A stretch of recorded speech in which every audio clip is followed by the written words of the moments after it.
విశ్వాసమను డాలు పట్టుకొనుడి. ఎఫెసీయులకు రాసిన పత్రిక 6:16.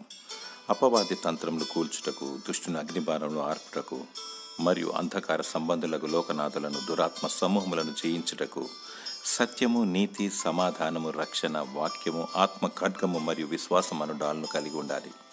ఇవన్నీ నీవు కలిగి ఉన్నప్పుడు అపవాది నీ యొద్దకు రాడు. వాని కొరకు అగ్నిగుండమును దేవుడు సిద్ధపరిచి ఉంచాడు. ప్రభువైన యేసుక్రీస్తు నామానికి జయం, అపవాదికి అపజయం, అనంతకోటి నాశనం. బైబిల్లో విశ్వాసము, అల్ప విశ్వాసము, గొప్ప విశ్వాసము, ఆవగింజంత విశ్వాసము, పరిపూర్ణ విశ్వాసము, స్థిర విశ్వాసము, నిష్కపటమైన విశ్వాసము, దృఢ విశ్వాసము, క్రియలేని విశ్వాసము మరియు అమూల్యమైన విశ్వాసమును చూడగలము. వాక్యము వినటం వలన విశ్వాసం వచ్చును. దేవుడు వాక్యం చేత సాతానును జయించాడు. దేవుని వాక్యాన్ని ధ్యానించు.